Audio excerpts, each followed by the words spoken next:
So niabot na ta diri sa SM Masinag. Di ami karon manihapon sa Kuya J Restaurant.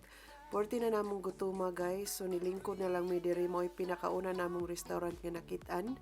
So mga una ta. Lami kayong ilahang mga foods diri guys. Kani guys kay vegetables lumpia. Very crunchy. Sakto ra kayo sa timpla. Ug kaning mga seafoods guys, lami kayo pagkatimpla as in.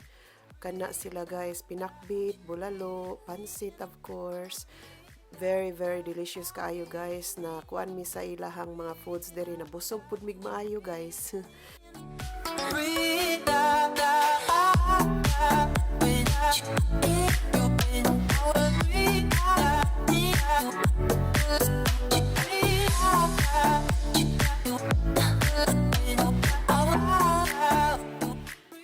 So after sa among dinner, nagkuan mi, nahapit mi sa diri sa groceryhan. Nag-grocery mi gamay. Og wala ko kabalo guys nga dili man di ay pwede mag-video diri sa sulod sa groceryhan diri sa SM. Gikuan ko sa security guard nga ma'am, dili pwede mag-video. Too late na videohan na nako gamay guys. So mo ni siya ang guard, moduol ni siya nako no kaning guard. Ingnon ko niya nga ma'am, dili allowed mag-video. Ito na po ang aming electric stove guys. Ayan yung kaldero namin na pinakamahal. Eggplant, unsa na tiya? Ihaw. Nag-ihaw ng eggplant. Ayan yung aming kaldero na 500,000 yan, guys. Di ba, tiyo? Oh, among chef. 500,000 yan. Di yan mabili sa saan-saan. Yan. Oh, nag-ihaw kami ng talong. Day 2 dito sa Manila. Ayan guys, electric stove. Nga mga kusinero. Dito sa aming dirty kitchen. Kasi yung kitchen namin na hindi dirty, hindi po namin yan gagamitin. Kasi pang lang yan, pang presidente. Dito kami sa dirty kitchen. Ayan mo muna yan. Ayan na. Ayan mo muna ako na patong.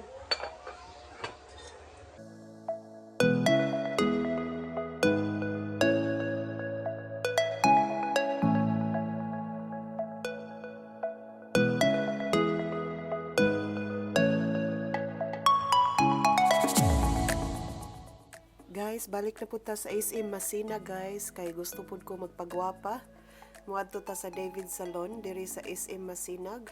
nag-catch me diri og kanang tricycle and then e-trike padulong sa SM. Magpagwapa sa ta guys before ko moadto sa CDO. Mubisita sa ako ang bestie, kabalo na mo guys, kung kinsa, ubani ko ninyo guys, magpagwapa ta diri dapita.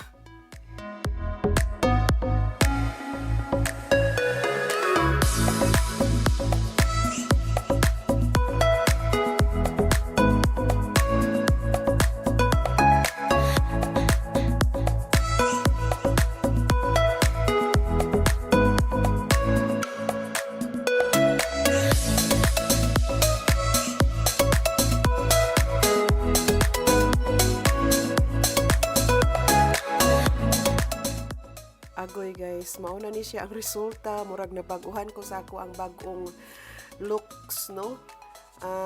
Iyahagig maayo og kanang himay-himay ang ako ang buhok, charot lang, tanawas kuya. Ayan na guys, that's my new look.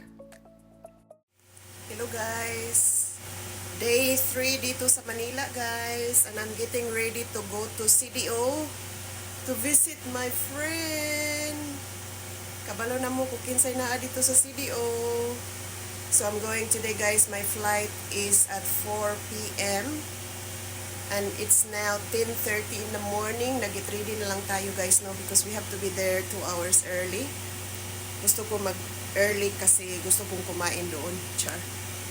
Ayan guys. Ayan, nakapack na yan. Hindi ko yan dadalhin. Ito lang, itong pink na to. At saka ito. Ayan. Itong bag na to, ito yung hand carry ko guys. Yan ang ating mga bags. I'm excited to go and see my friend. Mag-meet na gyud me for the very first time. So excited na pud siya, excited na pud ko. Magkita na gyud me at last. Guys, ganahan kay ko sa ako ang haircut gabi, no? Halos 5 ka oras.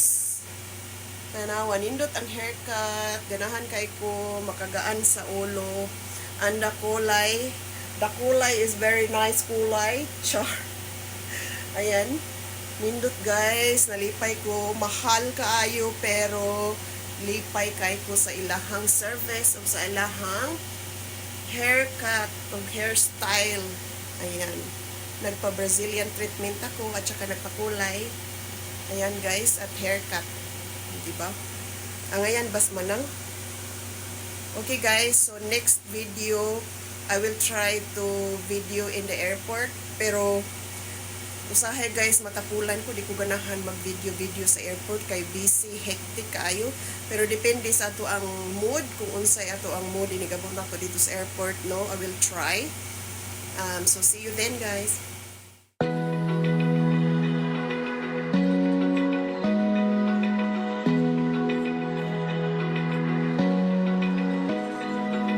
Open eye, feel the waves cut through me, hypnotized by the sounds I'm breathing in. Hold tight, chemicals collide. Hold tight, hold tight, hold tight. Dripping lights paint the skies, all because of you. Dripping lights paint the skies, only you can make me move.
never knew that love could feel this way until you came and took my breath away.